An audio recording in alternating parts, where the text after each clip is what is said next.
ठीक है। मेंटेनेंस कैसे होगा, मेंटेनेंस किसे दिया जाएगा, किसे नहीं दिया जाएगा। उसके बाद है कि सक्सेशन, सक्सेशन का मतलब होता है कि प्रॉपर्टी को कैसे डिवाइड किया जाएगा। ये सब हम लोग हिंदू लॉ में पढ़ेंगे, ठीक है। और ये चारों के चारों एक्ट ही मैं आपको कराऊंगी, मैरिज का, एडॉप्शन का, मेंटेनेंस, ये एक ही एक्ट है, सक्सेशन का, और लास्ट हमारा है गार्जियनशिप का। गार्जियनशिप के एक छोटा बच्चा है तो उसकी गार्जियनशिप किसे दी जाएगी, ठीक है, उसके बारे में भी हम लोग पढ़ेंगे। अब सबसे पहले बात करते हैं सोर्सेज के बारे में, कि ये जो हिंदू लॉ है ये सोर्स कहाँ से लिया गया। जो हिंदू लॉ है वो सोर्स कहाँ से लिया गया। तो जो हमारे सोर्सेज हैं वो कितने तरह के हैं, समझो। जो दो तरह के सोर्सेज होते हैं, एक होते हैं ट्रेडिशनल सोर्सेज और दूसरे होते हैं मॉडर्न सोर्सेज।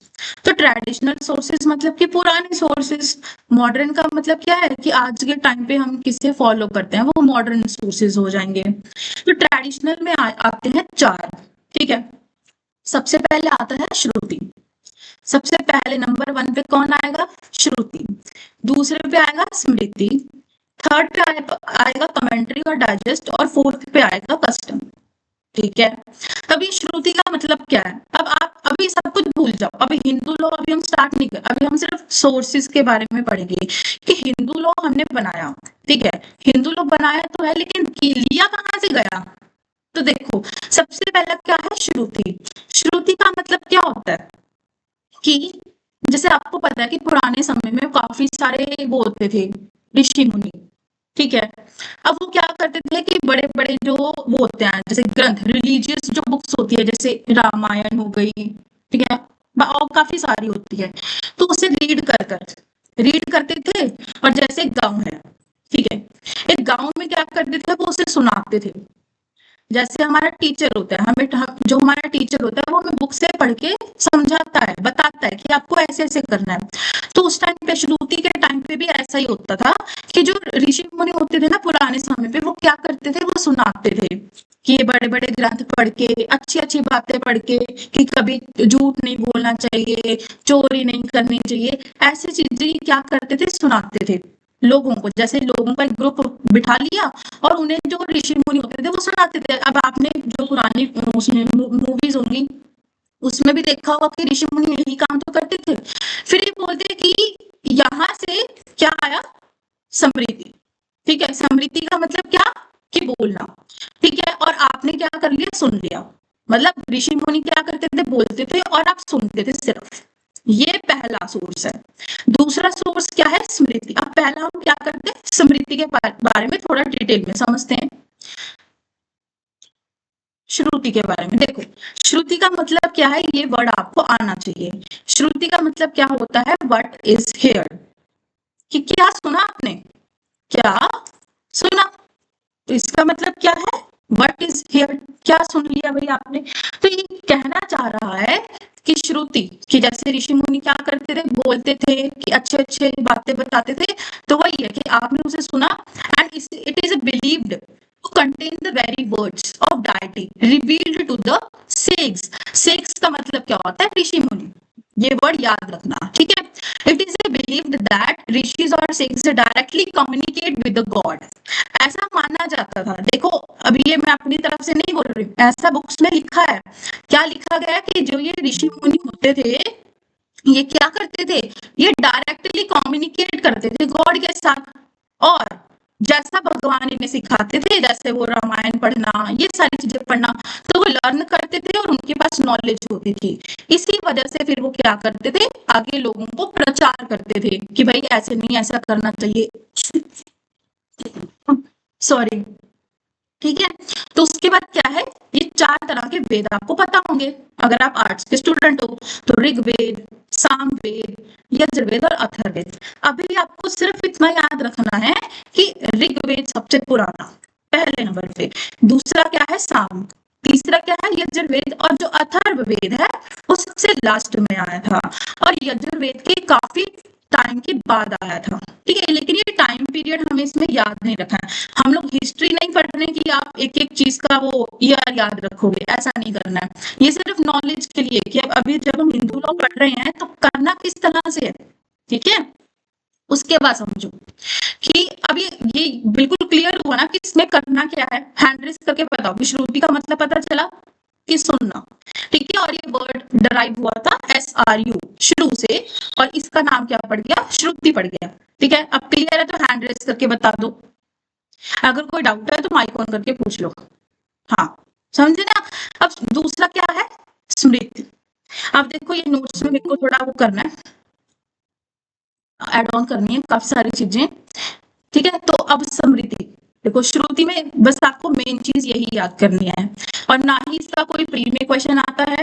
लेकिन अगर आप कॉलेज में पढ़ रहे हो, अभी अभी आपका सेमेस्टर एग्जाम आना है, तो उसमें सबसे पहला क्वेश्चन आपका सोर्सेस का पूछा जाता है, तो अच्छे से कर लो। श्रुति में क्या होते हैं, वेद होते हैं। वेद होते हैं 4 तरह के, ऋग्वेद, सामवेद, यजुर्वेद और अथर्ववेद, ठीक है। ये मैं पढ़ा चुकी। अब दूसरा समझो क्या है, दूसरा हमारा है स्मृति, ठीक है। अब ये जो स्मृति है, ये होते हैं 2 तरह की। स्मृति कितने तरह की होती है, 2 तरह की। एक होती है प्राइमरी, एक होती है प्राइमरी और दूसरी होती है सेकेंडरी। अभी प्राइमरी के अंदर 2 तरह के धर्म आएंगे, एक आता है धर्म शास्त्र और दूसरा आता है धर्म सूत्र। प्राइमरी, प्राइमरी के अंदर 2 पार्ट्स हैं, धर्म शास्त्र और धर्म सूत्र। और दूसरा स्मृति कौन सा होता है, सेकेंडरी, ठीक है। अभी क्या बात कर रहा है स्मृति के बारे में। स्मृति का मतलब है व्हाट वाज रिमेंबर। समझो कि श्रुति के अंदर जो ऋषि मुनि है वो क्या कर रहे थे, बोल रहे हैं, बोल रहे हैं और आप सुन रहे हो। अब थोड़े मान लो 100 साल अब आगे हो गया टाइम, अब आ गई स्मृति। अब आपने क्या सुना अपने पूर्वजों से, होता ना जैसे कई बार जो हमारे ग्रैंड पेरेंट्स होते हैं उनकी बात हमें कोई याद रह जाती है हमेशा के लिए। तो वही बात कर रहे हैं कि जो स्मृति होती है, स्मृति का मतलब क्या होता है कि आपने क्या रिमेम्बर किया, आपको क्या याद रह गया, वही कुछ नहीं। जो ऋषि मुनि ने, अभी ऋषि के स्पेलिंग मेरे को आते हिंदी में, जो ऋषि मुनि ने क्या किया था, सुनाया था, ठीक है। अब वो आप क्या कर रहे हो, अब वो आप यहाँ पे बता रहे हो। जैसे कि हमारे ग्रैंड पेरेंट्स होते हैं, अब हमारे ग्रैंड पेरेंट्स क्या बताते हैं, अपने पेरेंट्स की बात बताते हैं कि वो तो ऐसा बोलते थे, और वो फिर हमें बताते हैं। ऐसा होता है ना हैंड रेस, समझ आ रहा है कि जैसे हमारे ग्रैंड पेरेंट्स वो हमें कोई बात बताते हैं, ठीक है। अब आगे फिर हम जाके किसी और को बताएंगे। तो ये तो व्हाट वाज रिमेंबर, कि आपको जो बात याद रह गई, आप वो अच्छी अच्छी बातें क्या कर रहे हो, बता रहे हो लोगों को, और उसे हैंड डाउन कर रहे हो। हैंड डाउन कर रहे हो मतलब लिख रहे हो, क्या कर रहे हो, लिख रहे हो। समझो, एक सेकेंड,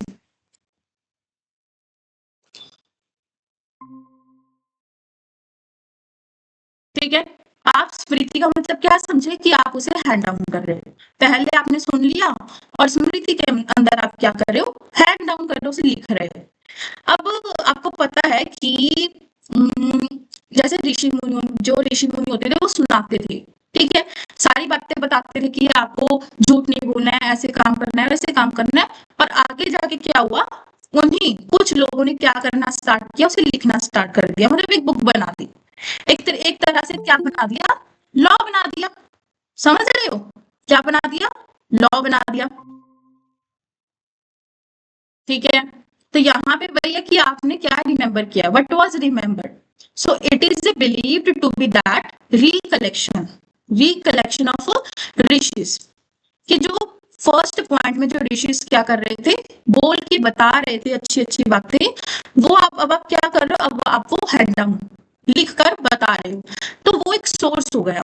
जैसे मान लो कि हमने एक बुक में 3 बातें लिख दी कि झूठ नहीं बोलना चाहिए, अगर आप अच्छे काम, ऐसा होता था कि अगर आप अच्छे काम करोगे तो आप स्वर्ग में जाओगे, ठीक है। लोगों को ऐसे डराया जाता था कि अरे भाई अगर तू गलत काम करेगा तो तू नरक में जाएगा।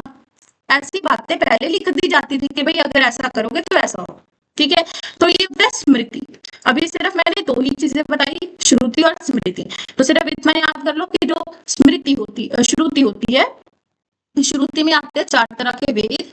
इसमें जो ऋषि मुनि होते हैं वो क्या करते हैं, वो अपनी बातें बोलकर बताते थे लोगों को, प्रचार करते थे कि आपको इस तरह से क्या करना है कि जैसे मान लो किसी की कोई लड़ाई भी हो जाती थी तो वो बताते थे कि हाँ भाई झगड़ा नहीं करना चाहिए, प्यार से रहना चाहिए, ये सारी बातें वो करते थे। अब स्मृति भी हो गई, अभी स्मृति से ज्यादा पढ़ने की जरूरत नहीं है, फिर आ गया कमेंट्री और डाइजेस्ट। तो अब तीसरा सोर्स ये है कमेंट्री और डाइजेस्ट का। ये इसमें क्या बात कर रहा है, अभी आप इसमें क्या करने लगे, अब आप इसमें रिकॉर्ड करने लगे। समझो कि काफी सारे लोगों ने, जैसे एक है मनुस्मृति, एक क्या है मनुस्मृति, एक है यज्ञवालिका स्मृति, काफी इंपॉर्टेंट है यज्ञवालिका स्मृति। तो अब इन्होंने पता क्या किया, अब इन्होंने लिख दिया। जैसे मनुस्मृति ने क्या किया था, मनुस्मृति ने बताया राइट्स, इन्होंने राइट्स के बारे में बात की।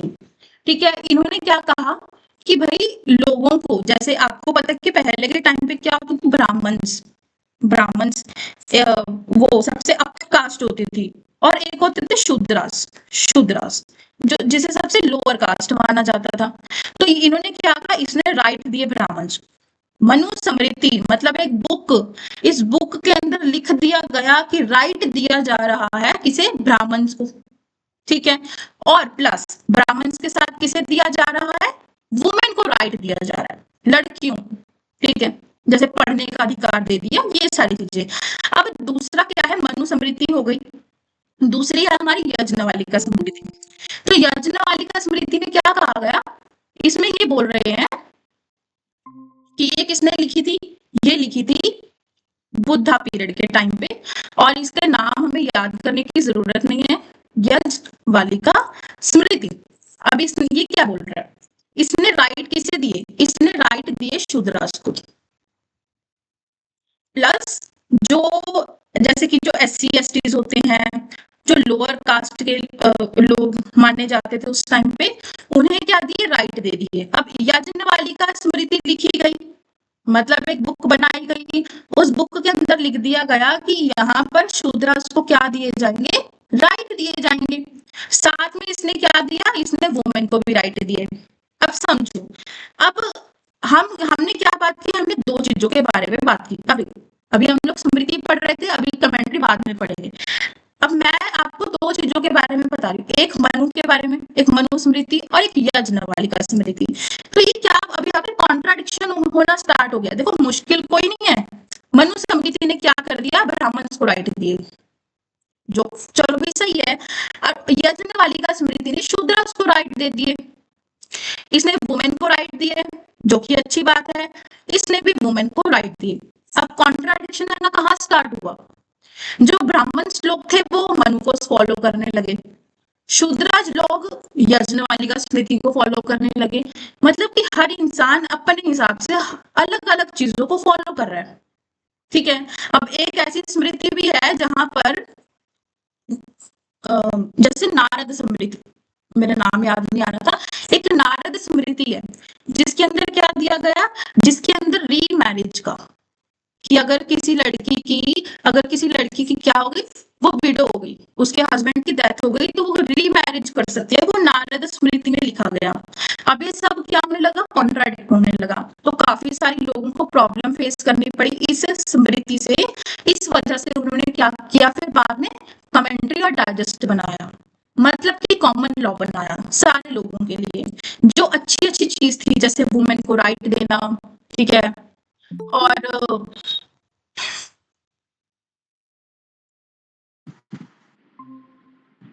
ठीक है, वुमेन को राइट देना, शूद्रास को राइट देना, और रीमैरिज का कंसेप्ट आ गया कि लड़की दोबारा शादी कर सकती है।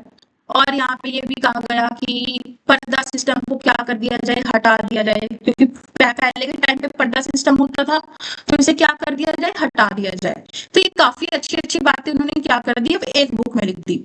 मतलब कि मनुस्मृति की अच्छी बात भी यहाँ लिख दी, नारद स्मृति की अच्छी बात भी यहाँ लिख दी, और यज्ञवालिका स्मृति की अच्छी बात यहाँ लिख दी। तो ये हो गया कमेंट्री और डाइजेस्ट। उन्होंने एक रिकॉर्ड बना दिया, लोग किस ट्रेडिशन को फॉलो करते हैं, ठीक है, वो बता दिया कि भाई जैसे शादी, अगर हम मैरिज के बारे में भी पढ़ेंगे तो हम मैरिज का एग्जांपल लेते हैं। जैसे जैसे कि पंजाब में क्या होता है, 4 फेरे, ठीक है। अब हिंदू की बात करें तो उसमें 7 फेरे होते हैं, और प्लस वो फायर, आग के सामने होते हैं, है ना। लेकिन पंजाब में ऐसा नहीं होता। तो ये क्या बोल रहे हैं कि ये सारे ट्रेडिशंस अलग अलग है। तो हर जगह के हिसाब से, हर स्टेट के हिसाब से, हर ट्रेडिशन के हिसाब से उन्होंने अपने अपने क्या बना दिए, कमेंट्रीज और डाइजेस्ट बना दिए, ताकि लोगों के बीच में क्या ना हो, कॉन्ट्राडिक्शन ना हो, और उनके बीच में लड़ाई ना हो किसी स्मृति वगैरह को लेके। तो क्या क्या, जैसे मिताक्षरा काफी इंपॉर्टेंट है, दया भागा बहुत इंपॉर्टेंट है, बाकी नाम आपको पढ़ने की जरूरत नहीं है। विरामितोजा, ठीक है, विवादा, विवाद, रत्नाकारा, दया, ये काफी सारे कमेंट्रीज और डाइजेस्ट आए, लेकिन सबसे इंपॉर्टेंट कौन सा है, मिताक्षरा और दया भागा। ठीक है, हैंड रेस करो अगर समझ आए तो। कमेंट्रीज में सिर्फ यही याद करना, कमेंट्रीज और डाइजेस्ट में सिर्फ 2 ही चीजें आपको याद करनी है, मिताक्षरा और दया भागा। ये मैं कल की क्लास में भी बताऊंगी, लेकिन आज सिर्फ इंट्रोडक्शन हो रहे हैं। लास्ट आता है कस्टम। अब अभी बाद में मैं इसको पूरा कंक्लूड कर दूंगी कि इसे याद कैसे करना है। तो कस्टम का मतलब क्या समझे, कस्टम का मतलब जैसे हो गया सबके रीति रिवाज। ठीक है, अब मैं पंजाबी में नहीं, मतलब पता नहीं कि आपको पंजाबी आती है कि नहीं। कस्टम का मतलब रीति रिवाज करना। ठीक है, तो अब जैसे कि सबके रीति रिवाज अलग अलग होते हैं।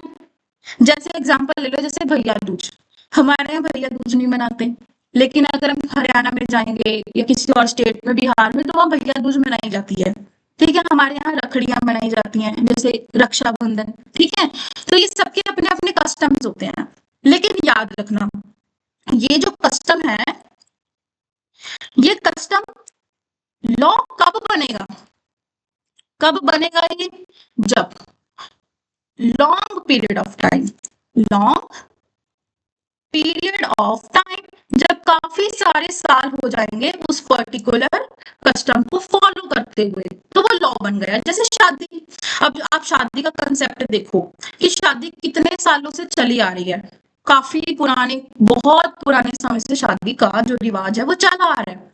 तो इसलिए उसे क्या कर दिया भाई, ताकि लोगों के बीच में कॉन्ट्राडिक्शन ना हो, कॉन्फ्लिक्ट ना आ जाए, इसलिए उन्होंने क्या बना दिया, हिंदू के लिए हिंदू लॉ बना दिया, मुस्लिम के लिए मुस्लिम लॉ। अब देखो ये भी उन्होंने देखा कि भाई इंडिया के अंदर मुस्लिम्स भी तो रहते हैं, तो उनके लिए भी लॉ बनाया, हिंदू लॉ बनाया, क्योंकि हिंदू लोग रहते हैं।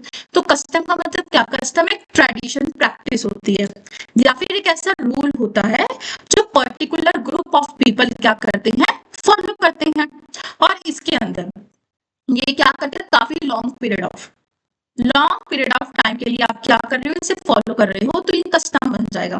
ठीक है, अब 2 एग्जांपल्स मैं आपके सामने रखूंगी और आपको बहुत अच्छे से समझ आ जाएगा कि कस्टम का मतलब क्या होता है। देखो, आपको पता है पुराने समय में सती प्रथा होती थी, क्या होती थी, सती प्रथा। तो जो ये सती प्रथा, नो नो, सिख के लिए कोई सेपरेट नहीं है।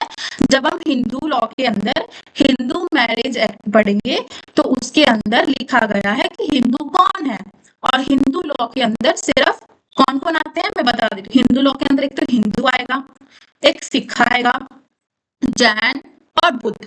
ये चार धर्म के लोगों को हिंदू ही माना गया है, और ये सिख पर भी अप्लाई होता है। ठीक है, ये डेफिनेशन आएगी अभी तो फिर समझेंगे, लेकिन फिलहाल ये समझो कि कस्टम के 2 एग्जांपल्स, सती प्रथा और मैरिज का कंसेप्ट, और एक समझो चाइल्ड मैरिज, छोटे बच्चों की शादी कर देना।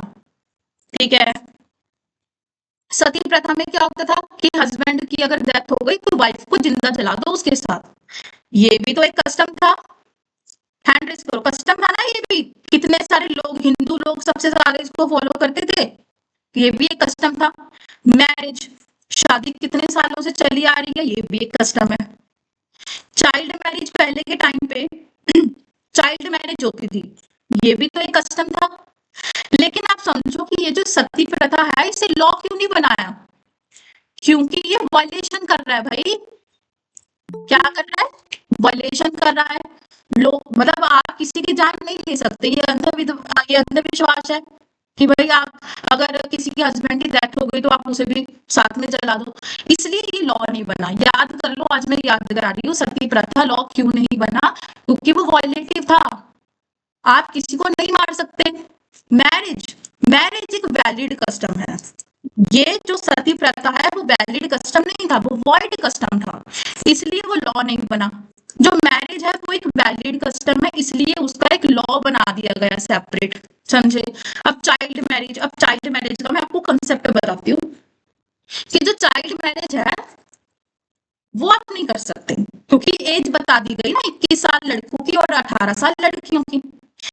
अब आज के टाइम पे राजस्थान में और ट्राइबल पीपल जो आदिवासी लोग होते हैं ना जंगलों में, ये आज भी चाइल्ड मैरिज करते हैं। राजस्थान में ज्यादा नहीं तो 10% लोग चाइल्ड मैरिज कर देते हैं। ठीक है, क्योंकि वहां का कल्चर ऐसा है। काफी पुराना एक शो आता था, मेरे को याद आ गया। तो वहां उनकी क्या कर दी थी, उनकी चाइल्ड मैरिज कर दी थी। ठीक है, तो देखो चाइल्ड मैरिज को हटाया गया क्योंकि वो एक वायलेशन है। भाई शादी करने की कोई एज तो होनी चाहिए ना, ऐसा तो नहीं आप 8 साल 9 साल में। हाँ, बालिका वधू, यस, सही कहा। मेरे वो एकदम से याद आ गया, अभी वो कोरोना चल रहा था ना, तो उस टाइम पे मैंने देखा था ये। तो 8-9, ठीक है, जैसे 8-9 साल के आप शादी नहीं कर सकते, नहीं, क्योंकि कितने छोटे हैं वो। ठीक है, तो ये कंसेप्ट समझ आया कि कस्टम कस्टम वॉइड भी हो सकते हैं, वैलिड भी हो सकते हैं। किसी का कस्टम, जैसे एक और एग्जांपल, जैसे वो कुछ लोग वो क्या बोलते हैं, बलि देना, कि इसकी वो बलि दे दो, बकरी की बलि दे दो, किसी इंसान की बलि दे दो कि तुम्हारा वो हो जाएगा, तुम अमीर हो जाओगे। एक मूवी आई थी विजय की, साउथ का एक्टर है, उसमें उसका जो संजय दत्त उसका फादर है, उसके जुड़वा बच्चे थे। उसने अंधविश्वास में आके उसने क्या बोला, किसी पंडित के, उसने बोला कि अपनी इस तरह जुड़वा वो है, एक लड़का एक लड़की है, लड़की की बलि दे दे, तेरा फैक्ट्री का काम और भी ज्यादा हो जाएगा। तो वो वॉइड है, आप ऐसे किसी की बलि नहीं दे सकते। ठीक है, तो देखो कस्टम वैलिड भी होता है और वॉइड भी होता है, लेकिन जो वॉइड कस्टम है वो हटा दिया जाता है और वैलिड कस्टम को लॉ बना दिया जाता है। सिंपल, इससे ज्यादा कुछ नहीं करना कस्टम में। अब क्लियर है? हैंड रेज करो।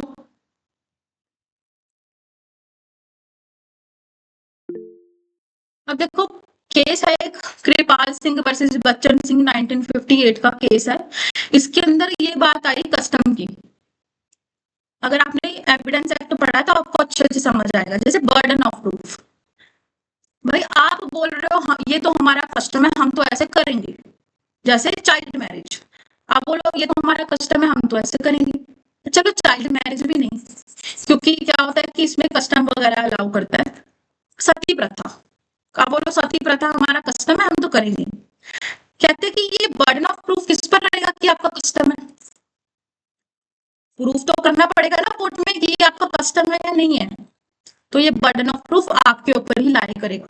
जो भी ये इंसान कोर्ट के सामने आके बोल रहा है कि ये मेरा कस्टम है और मैं इसे फॉलो करूंगा, जैसे जैसे कि सुबह सूरज को पानी देना, अब बोल दे, अब अगर ऐसा ऐलान हो जाए कि भाई पानी नहीं देना, पानी वेस्ट नहीं करना, अगर जिसने किया उसे जेल में डालेंगे, तो आप वहां क्या बोलोगे कि भाई ये तो हमारा कस्टम है, हम तो ऐसे करेंगे। तो ये बर्डन ऑफ प्रूफ आपके ऊपर ही रहेगा। सिर्फ इस केस में इतना ही कहा गया, कोई भी, और यहाँ पे किसी भी तरह की प्रिजम्पशन नहीं होगी। कोर्ट ऐसा प्रिज्यूम नहीं करेगा कि अगर आप सिख हो तो आपका ये कस्टम है, अगर आप हिंदू हो तो आपका ये कस्टम होगा, अगर आप तमिलनाडु में रहते हो तो आपका ये कस्टम होगा, ऐसा नहीं होता। कोर्ट कुछ प्रिज्यूम नहीं करेगा, आपको प्रूव करना पड़ेगा। केस क्लियर है बिल्कुल, बर्डन ऑफ प्रूफ आपके ऊपर रहेगा और कोई भी प्रिजम्पशन कोर्ट नहीं करेगा। क्लियर है?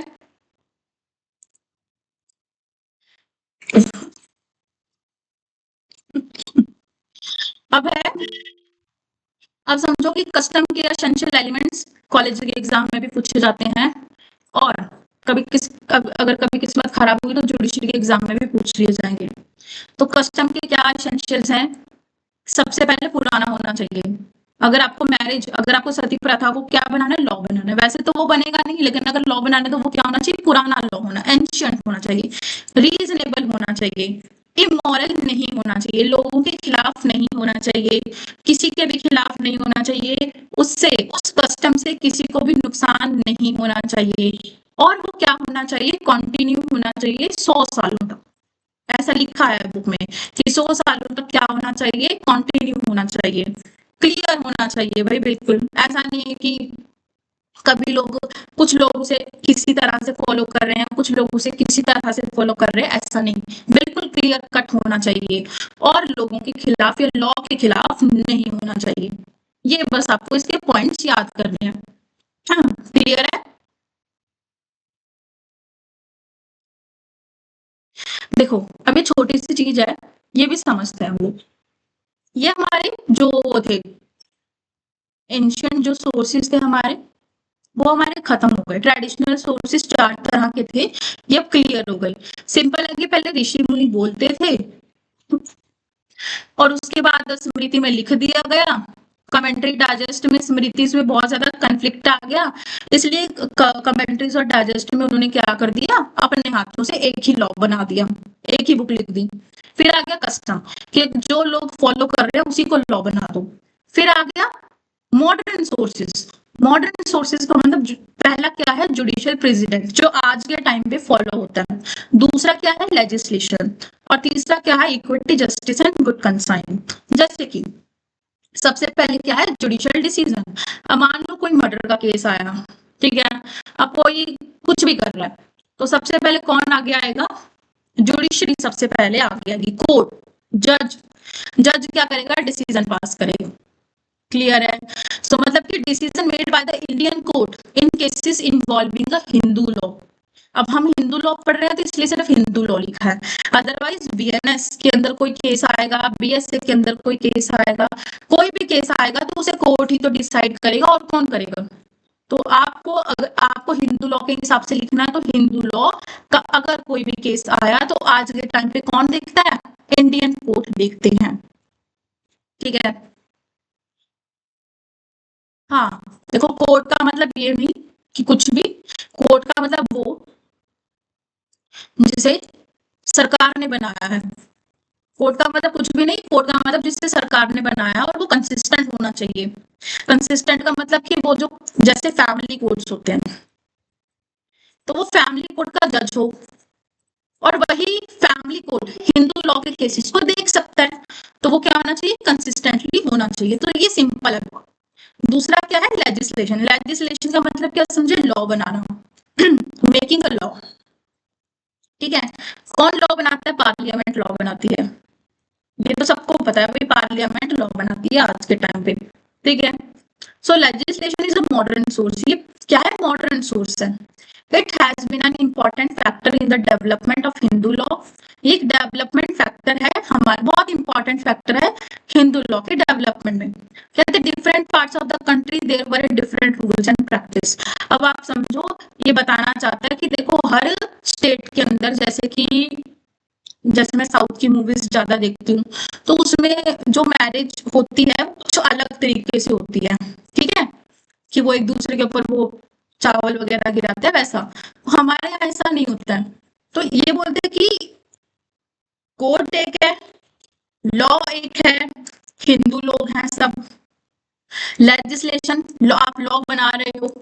देखो ऐसा हो सकता है कि हर स्टेट में डिफरेंट रूल्स हो और डिफरेंट प्रैक्टिसेस हों, लेकिन मेन क्या है, हमारा पार्लियामेंट तो भाई लॉ जो बनाएगा वो सबके लिए बनाएगा।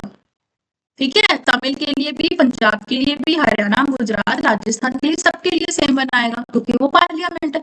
तो it was difficult to find the fixed principles of law on a several areas.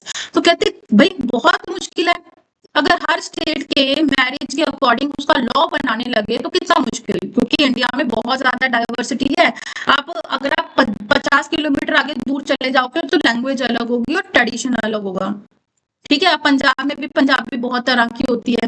ठीक है, तो वही है कि आप थोड़ी दूर जाओगे ना इंडिया में तो डाइवर्सिटी, लोग अलग, उनका कल्चर अलग, तो कहते बहुत मुश्किल है। तो इसलिए हमारा पार्लियामेंट ने क्या बनाया, हमारे पार्लियामेंट ने एक लॉ बनाया सबके लिए, सिंपल। ताकि किसी को कोई कंफ्यूजन ही ना हो। कौन कौन से लॉ बनाए उसने? बनाए तो बहुत सारे, लेकिन आपको याद रखने Hindu marriage act, Hindu minority and guardianship act, Hindu adoption and maintenance act. बस ये आपको याद रखना, इससे ज्यादा और कुछ याद नहीं रखना। तो ये क्लियर है बिल्कुल? हैंड रेज कर दो।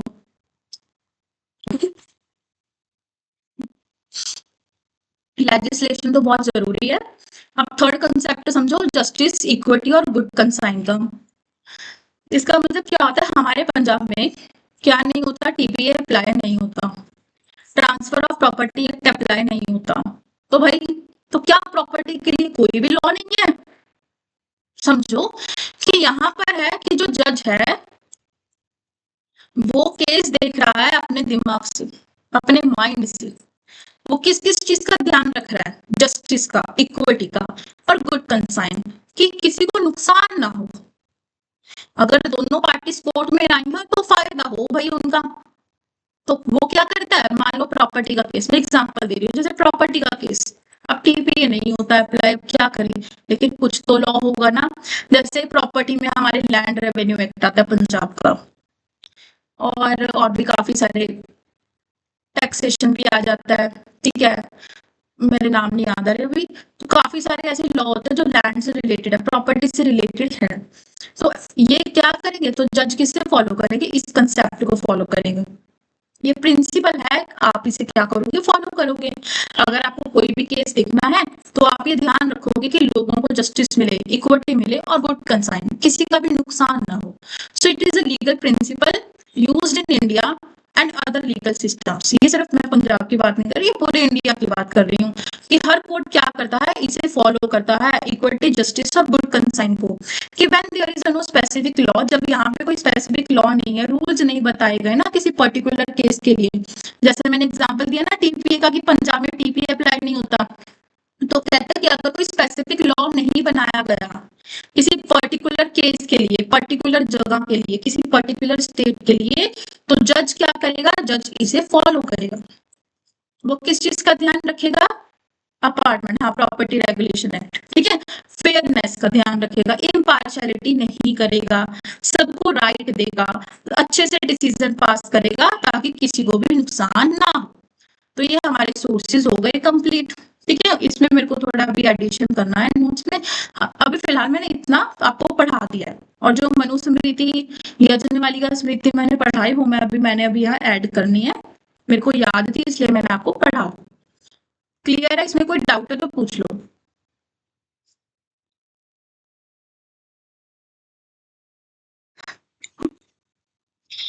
फिर कल से हम लोग हिंदू मैरिज एक्ट स्टार्ट करेंगे, ठीक है। कोई डाउट नहीं है? अगर कोई क्लास के रिगार्डिंग में कोई डाउट है तो पूछ लो। मैं रिकॉर्डिंग ऑफ कर देती हूँ।